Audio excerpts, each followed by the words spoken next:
Hello students, my self प्रीति बेलवा। जैसा कि आप लोगों को पता है कि हम आपके ऑर्गेनिक केमिस्ट्री का first unit structure and chemical bonding वाला चैप्टर पढ़ रहे थे। आज का जो हमारा लेक्चर है वो है एरोमेटिसिटी, एरोमेटिक का।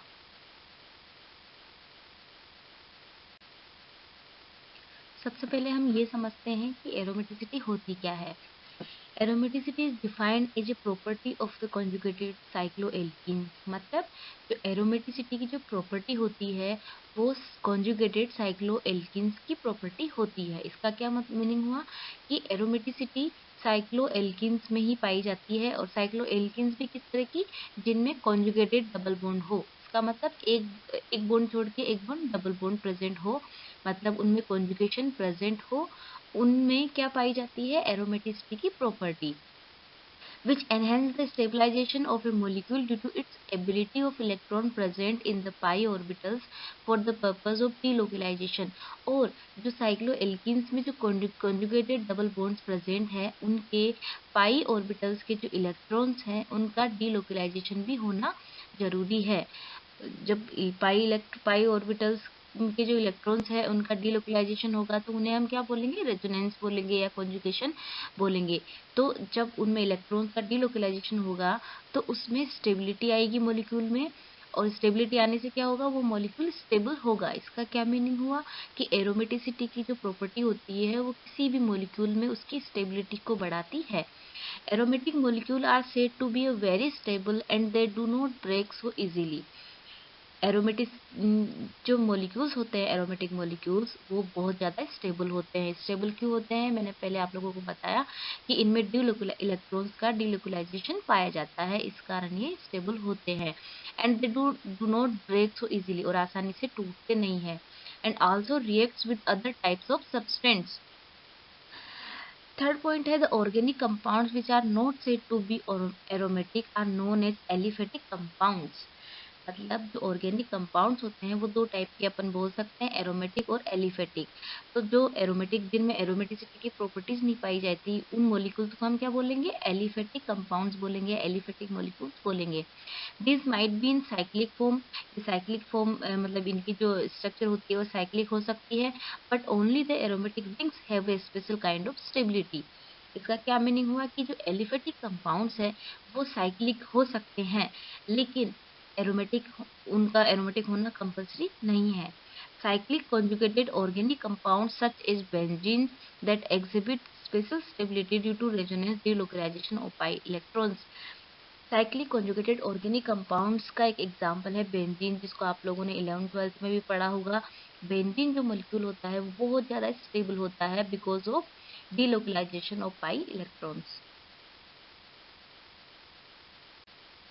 रिक्वायरमेंट्स ऑफ एरोमेटिसिटी, मतलब एरोमेटिसिटी अपन हम कौन से मॉलिक्यूल को एरोमेटिक बोलेंगे, जो उस कंडीशंस को पूरा फुलफिल करेगा। तो कौन कौन सी कंडीशंस है या कौन कौन सी रिक्वायरमेंट्स है एरोमेटिसिटी के लिए। फर्स्ट रिक्वायरमेंट है, pi bonds participating in the aromatic system must form A close loop. मतलब एक साइक्लिक सिस्टम होना चाहिए और उसमें पाई बॉन्ड्स, क्या पाई बॉन्ड्स प्रेजेंट होने चाहिए। Each participating atom must have a p orbital to contribute to the loop of parallel pz orbital। मतलब उनके पास जो साइक्लिक कंपाउंड है, साइक्लिक मॉलिक्यूल है, उसमें p ऑर्बिटल्स होगा पाई बॉन्ड का, तो उसमें वैकेंट pz ऑर्बिटल प्रेजेंट होना चाहिए, क्योंकि जो वैकेंट pz ऑर्बिटल है वो ही तो डीलोकलाइजेशन में कंट्रीब्यूट करेगा। All atom must be sp2 और sp hybridized, almost always sp2। मतलब किसी भी एरोमेटिक जो मॉलिक्यूल है, कंपाउंड है, उसमें सभी एटम्स का हाइब्रिडाइजेशन क्या होना चाहिए, या तो sp2 होना चाहिए या sp हाइब्रिडाइज होना चाहिए। All pz orbitals must overlap and be planar. और जो एरोमेटिक जो कंपाउंड होगा, मतलब जो मॉलिक्यूल होगा, उसमें एरोमेटिसिटी के लिए क्या कंडीशन होनी चाहिए कि वो मॉलिक्यूल प्लेनर होना चाहिए। प्लेनर क्यों होना चाहिए, मॉलिक्यूल प्लेनर होगा तभी तो उनके जो pz ऑर्बिटल्स है वो आपस में क्या होंगे, उनके बीच में ओवरलैपिंग होगी। अरेंजमेंट मस्ट ओबे हक्कल्स रूल। और इसमें जो पाई बॉन्ड्स के जो इलेक्ट्रॉन्स है या जो भी मॉलिक्यूल होगा वो हक्कल रूल को फॉलो करना चाहिए। हक्कल रूल क्या है, 4n+2 उस मॉलिक्यूल में 4n+2 पाई इलेक्ट्रॉन प्रेजेंट होने चाहिए। यहाँ पर n की वैल्यू क्या है, 0 1 2 3 प्रेजेंट हो सकती है। जिन मॉलिक्यूल में 4n+2 पाई इलेक्ट्रॉन्स पाए जाते हैं उन्हें तो हम क्या बोलते हैं, एरोमेटिक कंपाउंड्स बोलते हैं या एरोमेटिक मॉलिक्यूल्स बोलते हैं। लेकिन कुछ मॉलिक्यूल ऐसे भी होते हैं जो साइक्लिक है, जिनमें कॉन्जुगेशन प्रेजेंट है, और जो प्लेनर है लेकिन उनमें 4n पाई इलेक्ट्रॉन प्रेजेंट है। तो उन मॉलिक्यूल्स को हम क्या बोलेंगे, एंटी एरोमेटिक कंपाउंड्स बोलेंगे। यहाँ पर एक टेबल दी गई है जिसमें आप लोग देखिए बेंजीन, 3 एग्जांपल्स दिए गए हैं यहाँ पर, बेंजीन, साइक्लोब्यूटाडाइइन और साइक्लोटेट्राइन। अब जो बेंजीन है वो क्या है, साइक्लिक है, साइक्लोब्यूटाडाइन भी साइक्लिक है, साइक्लोऑक्टाटेट्राइन भी साइक्लिक है। प्लेनर, तीनों जो बेंजीन और साइक्लोब्यूटाडाइन है वो तो प्लेनर मॉलिक्यूल है, लेकिन साइक्लोऑक्टाटेट्राइन जो है वो प्लेनर मॉलिक्यूल नहीं है। थर्ड रूल है 4n+2 पाई इलेक्ट्रॉन्स पाए जाने चाहिए, मतलब हक्कर रूल को फॉलो करना चाहिए। तो जो बेंजीन है उसमें 6 इलेक्ट्रॉन प्रेजेंट है, 6 पाई मतलब 3 pair bond of electron present है, या 6 इलेक्ट्रॉन्स प्रेजेंट है, 6 पाई इलेक्ट्रॉन। तो इसका क्या मीनिंग हुआ कि ये 4n+2 को फॉलो कर रहा है। फोर जबकि साइक्लोब्यूटाडाइन जो है उसमें 4 इलेक्ट्रॉन प्रेजेंट है।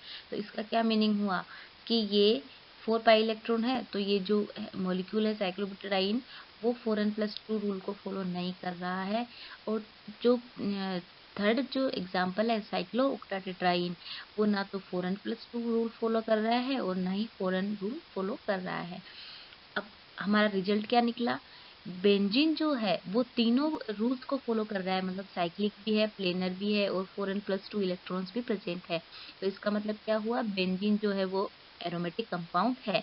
लेकिन जो साइक्लोब्यूटाडाइन है वो साइक्लिक है, प्लेनर है, लेकिन 4n+2 को फॉलो नहीं कर रहा। इसका क्या मीनिंग हुआ कि साइक्लोब्यूटाडाइन जो है वो 4n रूल को फॉलो कर रहा है, इसकी वजह से वो एंटी एरोमेटिक कंपाउंड है। जो थर्ड एग्जाम्पल था साइक्लोऑक्टाटेट्राइन, वो साइक्लिक तो है लेकिन ना तो प्लेनर है और ना हक्कर रूल फॉलो कर रहा है। इसका मीनिंग क्या हुआ कि ये जो मॉलिक्यूल है या ये जो कंपाउंड है वो नॉन एरोमेटिक कंपाउंड है।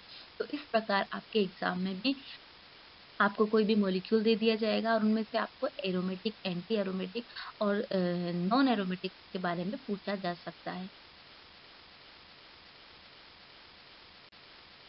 Physical properties of aromatic compounds. Aromatic compounds जो होते हैं वो जनरली नॉन पोलर होते हैं और वाटर में इमिसिबल होते हैं। एरोमेटिक कंपाउंड्स को हम अदर नॉन पोलर कंपाउंड्स के लिए एज ए सॉल्वेंट के रूप में भी यूज में लेते हैं। अब एरोमेटिक जो कंपाउंड्स है उनमें कार्बन हाइड्रोजन का रेशियो ज़्यादा होने के कारण जब आप लोग इसको जलाओगे तो ये सूटी येलो फ्लेम के रूप में जलेंगे। इसका जब आप लोग लैब में प्रैक्टिकल करोगे तब भी वहाँ पर ऑर्गेनिक कंपाउंड्स का एरोमेटिक और नॉन एरोमेटिक का जब टेस्ट करोगे तब आप लोग वहाँ पर आसानी से देख सकते हो। Source of aromatic compounds. Aromatic compounds are produced from a variety of sources including petroleum and coal tar. Mostly जो एरोमेटिक कंपाउंड्स होते हैं उनका सोर्स क्या होता है, petroleum and coal tar. Poly aromatic hydrocarbons are compounds of atmospheric pollutions and are non carcinogens. इसका मतलब क्या हुआ कि जो एटमॉस्फेरिक पॉल्यूशन से जो कंपोनेंट्स है उनसे भी एरोमेटिक कंपाउंड्स हमें प्राप्त हो सकते हैं, लेकिन वो क्या होते हैं कि उनसे कैंसर होने की संभावना ज़्यादा होती है। Aromatic compounds are also interesting because of their presumed role in the origin of life as precursors to nucleotide and amino acids. Nucleotide और अमीनो एसिड्स का जो फॉर्मेशन होता है वो एरोमेटिक कंपाउंड्स के थ्रू ही होता है। तो एरोमेटिक कंपाउंड्स इसमें बहुत ज़्यादा इम्पोर्टेंट रोल अपना प्ले करते हैं। Importance of aromatic compounds. Generally, aromatic compounds play key role in the biochemistry of all living things. पिछली स्लाइड में मैंने आप लोगों को बताया था कि जो एरोमेटिक कंपाउंड्स होते हैं वो न्यूक्लियोटाइड और अमीनो एसिड्स के फॉर्मेशन में बहुत ही इंपॉर्टेंट रोल प्ले करते हैं। The molecule heme contains an aromatic system with 22 pi electrons. जो आपकी अपने ब्लड में जो हीमोग्लोबिन होता है उसमें जो हीम प्रोटीन होता है वो भी एरोमेटिक होता है। और उसमें कितने पाई इलेक्ट्रॉन्स पाए जाते हैं, 22 पाई इलेक्ट्रॉन्स पाए जाते हैं, और ये भी हक्कर रूल को फॉलो करता है। उसी प्रकार जो पेड़ पौधों में जो क्लोरोफिल पाया जाता है उसमें भी एरोमेटिक सिस्टम पाया जाता है। Aromatic compounds are important in the industry. Key aromatic hydrocarbon of commercial interest are benzene, toluene, orthoxylene and paraxylene. जो बेंजीन, टॉलिन और ऑर्थोजाइलिन वगैरह ये होते हैं वो इंडस्ट्रीज में बहुत ज़्यादा यूज में आते हैं। They are extracted from complex mixture obtain by the refining of oil और by distillation of coal tar and are used to produce a range of important chemicals and polymers including styrene, phenol, aniline, polyester and nylon। Aromatic compound जो होते हैं वो polymers के formation में भी use में आते हैं। फॉर एग्जांपल जैसे पॉलिस्टर जो पॉलीमर होता है, नाइलॉन होता है, स्टाइरिन होता है, इनके फॉर्मेशन में भी एरोमेटिक कंपाउंड्स यूज में आते हैं।